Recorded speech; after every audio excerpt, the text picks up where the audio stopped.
Bismillahirrahmanirrahim. Assalamualaikum warahmatullahi wabarakatuh. Waalaikumsalam warahmatullahi wabarakatuh. Amin ya rabbal alamin. Para pemirsa dan sahabat beriman dimanapun berada, kita jumpa lagi di Ustadz Danu Official Channel bersama saya Tung dan sahabat saya Bang Jainuddin. Pada kesempatan yang baik kali ini kita akan ngaji lagi bersama guru kita semua, Pak Ustadz Danu. Assalamualaikum Pak Ustadz. Waalaikumsalam warahmatullahi wabarakatuh. Amin ya rabbal alamin. Pak Ustadz, ini ada sedikit kasus dari anaknya teman saya ya Pak Ustadz. Itu anaknya teman saya itu katanya di di kepalanya itu sering ada yang membisikkan atau kata-kata yang menghujat Tuhan itu Pak Ustadz. Kalau menghujat itu gimana maksudnya? Ya enggak pantas lah kata-katanya, enggak enak menjelek-jelekkan seperti itu ya. Di kepalanya itu Pak Ustadz, dan itu mengganggu sekali. Nah itu sebenarnya disebabkan karena apa ya Pak Ustadz? Iya. Bismillahirrahmanirrahim. Assalamualaikum warahmatullahi wabarakatuh. Waalaikumsalam warahmatullahi wabarakatuh. Amin ya rabbal alamin. Jadi yang anaknya temanmu itu tuh, insya Allah kalau ahli jiwa bilang itu skizofrenia atau halusinasi. Biasanya kalau di mereka dikasih obat penenang, kalau sampai udah nggak bisa tidur, ini dikasih obat penenang. Nah, tapi kita mencari solusi Islami ya, karena semua itu tergantung pada akhlak masing-masing, mengacu pada ayat Quran, wa ma asabakum min musibatin fa bima kasabat aydikum. Apa saja musibah yang kau terima disebabkan dari buah tanganmu sendiri. Jadi kalau kita orang Islam ya acuannya itu kemudian kita cari di mana bunyinya, di otak kan gitu ya. Kok ada yang ngomong padahal telinga di sini, yang ngomong di sini kan gitu ya. Benar. Orang harus menanggapinya benar, bahwa dia ini memang benar. Cuma kenapa dia kok seperti itu? Nah, saya mencoba untuk menganalisa dan memberikan solusi insya Allah ya. Karena alhamdulillah banyak dari pasien yang seperti itu diberi kesembuhan oleh Allah Ta'ala sehingga suara itu tidak ada. Satu kasus mamanya, kalau itu temanmu, anaknya temanmu yang menghujat Tuhan, ada juga yang saya nanganin juga seorang ibu-ibu yang kalau dia tahajud suara itu muncul menghujat Tuhan. Kalau dia baca Quran suara itu muncul. Jadi kalau dia biasa nggak muncul. Nah, di titik ini menjadi suatu kasus istilahnya. Kemudian ada 3 waktu itu saya masih ingat, pada saat dia tahajud, pada saat dia baca Quran, sama satu lagi pada saat dia puasa sunnah. Puasa sunnah. Senin Kamis maksudnya ya. Iya. Nah itu selalu suara itu muncul. Itu ibadah sunnah semua yang diserang ya? Ya, tapi bukan masalah ibadah sunnahnya, tapi titik-titiknya sebenarnya. Karena pada saat dia tidak melakukan itu, suara itu tidak muncul. Ya. Nah, kasus ini intinya sama, menghujat atau protes kepada Tuhan ya. Kalau kasus ibu-ibu yang saya tangani itu, saya tanya kapan suara itu muncul, berapa bulan, dia bilang sudah 2 tahun ini. 2 tahun ya, oke. Kemudian saya lihat berumur, berarti saya cuma tanya satu lagi, ibu masih punya suami? Masih Ustaz? Oke. Ketemu nih. Nah, pertanyaan saya ke ibu itu adalah untuk membuka analisa awal saya.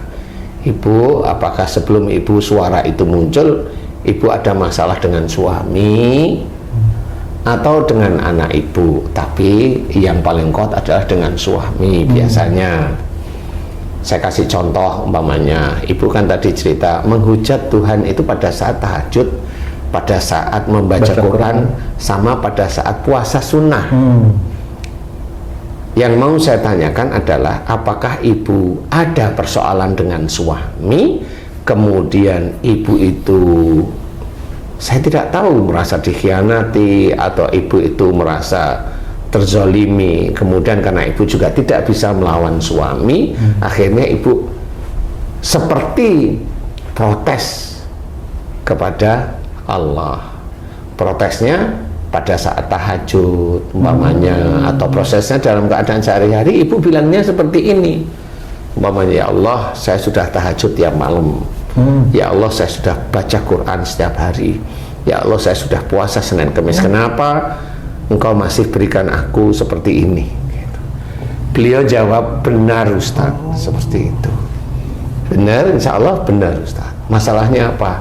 Dia cerita bahwa suaminya selingkuh. Oh, gitu.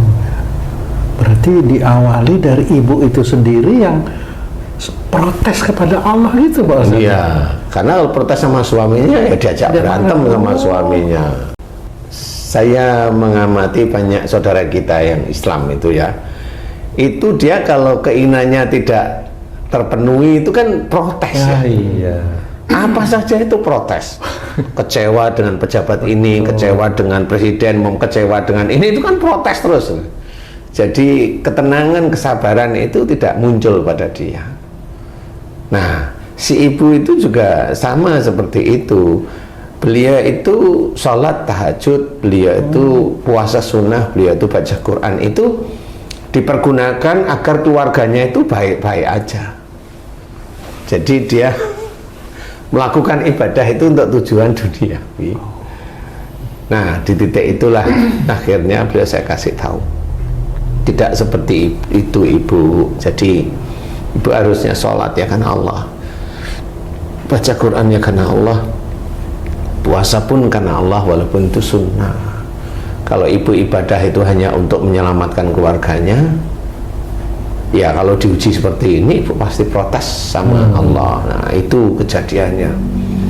Nah, akhirnya beliau paham jangan diulangi lagi. Suami ibu yang selingkuh itu urusannya sama Allah, ibu tinggal ngasih nasihat aja. Seperti itu saya bilang gitu. Begitu sih. Begitu dong. Iya Pak Ustaz. Ya, saya kasih tahu, paham, kemudian saya bantu doa, jangan ulangi lagi, serahkan ibadah semuanya, serahkan karena Allah, karena Allah, karena Allah. Jangan sekali-kali ibadah itu untuk dunia. Begitulah ibu. Masa ada suara di sini menghujat, memaki Tuhan sih? Kalau ibu dengar guys, padahal yang di sini ngomong kira-kira ibu tahu nggak? Itu kan makhluk Tuhan juga lah. Iya sama. Nah, kenapa dia memaki Tuhan? Ayo. Jadi Mbak Isan jawab, saya kasih tahu. Nah, karena ibu pikirannya protes kepada Allah. Berarti makhluk itu membela emosinya si ibu ya? Bukan membela, menyenangi. Jadi makhluk itu mencintai. Jadi siapapun orang yang suuzon itu kan suuzon terus ya. Makanya suuzon kan dilarang oleh Islam ya, dilarang oleh agama kita, nggak boleh kita suuzon. Itu seperti itu. Jadi makhluk itu mencintai ibu tersebut sehingga dia menjadikan speaker di dalam otaknya itu bunyi seperti itu. Nah, ini alhamdulillah diberi kesembuhan. Nah, kalau anaknya temenmu tadi bisa aja dia protes, umpamanya dia dia merasa, anaknya temenmu itu merasa dia tidak seperti saudaranya yang lain, dibedain umpamanya, sehingga dia protes. Kenapa aku kan dilahirkan sama, kenapa aku begini, ya Allah kenapa aku begini, ya akhirnya di sini ya menghujat Tuhan. Dan ini kasus ini banyak, karena saya banyak menangani kasus-kasus yang seperti itu, skizofrenia atau halusinasi, sehingga saya ceritakan bagi saudara kita yang lain itu bisa diselesaikan sendiri, insya Allah bisa. Asal imannya kuat ya, jangan pingin sembuh tapi berubah. Yang diutamakan oleh Allah Ta'ala itu perubahan. Jadi anggap aja itu dari dosa yang dilakukan. Orang yang di sininya itu mamanya ada suara menghujat Tuhan, berarti kan dia masuk ayat tersebut, ayat dimana musibah itu disebabkan dari buah tangannya, berarti dia melakukan dosa di hadapan Allah Ta'ala. Nah, kalau sudah berdosa dia harus mau mohon ampun, taubat. Ya yang kita gunain aja ayat yang lain, illal ladzina tabu wa aslahu wa bayanu faulaika atubu alaihim. Jadi mereka yang telah tobat dan melakukan perbaikan itu berubah, jangan ulangi lagi. Jadi tobatlah. Kalau dulu protes ini itu, kemudian melakukan perbaikan, jangan protes mulai saat ini. Terima semua keadaan itu dengan sabar, lapang dada, tetap istiqomah sholat, ibadah-ibadah yang lain, terima aja karena Allah Ta'ala. Kemudian bayanu itu ya, memberikan nasihat baik, memberikan kata-kata baik, jangan jangan melawan, biasa saja. Faulaika atubu alaihim, maka tobat mereka diterima oleh Allah Ta'ala. Nah, tobatnya diterima berarti insya Allah akan memberikan kesembuhan atas sakitnya, ringan aja sebenarnya. Di dalam Quran sebenarnya sudah ada semua kok. Sebenarnya sudah ada, tinggal kita itu tahu apa enggak, atau kita diberi hidayah oleh Allah Ta'ala, tahu ayat demi ayat apa enggak. Kalau enggak diberi hidayah enggak akan tahu ayat itu sebenarnya. Cara Allah itu memberikan penyelesaian tentang penyakitnya. Nah, kalau anaknya temanmu, insya Allah seperti itu bisa aja dia merasa dibedakan dengan saudara-saudara yang lain, bisa, sehingga dia protes kepada Tuhan, pada Allah sebenarnya itu. Sehingga disitulah ada makhluk yang mencintai protesnya itu masuk ke pikirannya, karena dia kan bermain pikiran sebenarnya. Suuzon terus-menerus kepada Allah, ya begitulah. Makanya suuzon itu dilarang. Biasa aja ya, sehingga makhluk itu harus dilepas, Bagi teman-teman yang lain yang ingin menyelesaikan masalah skizofrenia, ya silakan, analisa saya insya Allah bisa dipakai, dan insya Allah kalau memang imannya cukup di hadapan Allah Ta'ala, insya Allah bisa diberi kesembuhan. Mudah sebenarnya. Karena alhamdulillah banyak yang diberi kesembuhan oleh Allah Ta'ala, tidak minum obat penenang lagi, semuanya Allah. Jadi saya memberikan analisa, kemudian masuk di akal, kemudian tobatlah pada Allah, berubah, kemudian berkata-kata yang baik atau memberikan nasihat yang baik, insya Allah tobatnya akan diterima oleh Allah Ta'ala. Begitu gampang karena Allah sudah menceritakan. Begitu. Kalau maaf Pak Ustadz, kalau ada seseorang yang dia itu selalu mengeluh terhadap keadaan hidupnya gitu Pak Ustadz, kok ini gini susah banget, itu apa, itu termasuk protes juga sama Allah Pak Ustadz? Sama, itu kan tidak mengimani takdir. Oke, ya betul. Dia tidak mengimani takdirnya, dia nggak usah mengeluh. Hidup ini karunia, hidup ini adalah rahmat dari Allah Ta'ala. Jalanin kehidupan ini karena Allah Ta'ala aja. Kalau dia mengeluh kok hidupku susah ini, nah nanti ada suara yang di sini, bunuh diri aja, loncat, tabrakin kamu ke bis yang jalan hadap-hadapan. Itu banyak kasus yang saya tangani seperti itu. Ya alhamdulillah diberi kesembuhan sama Allah Ta'ala. Ya, mudah-mudahan ini bisa menjadi manfaat bagi saudara-saudara kita yang lain. Wallahu a'lam. Alhamdulillah. Terima kasih banyak Pak Ustadz penjelasannya. Sahabat beriman dimanapun berada, demikian perjumpaan kita kali ini. Terima kasih atas perhatiannya. Wassalamualaikum warahmatullahi wabarakatuh. Waalaikumsalam warahmatullahi wabarakatuh.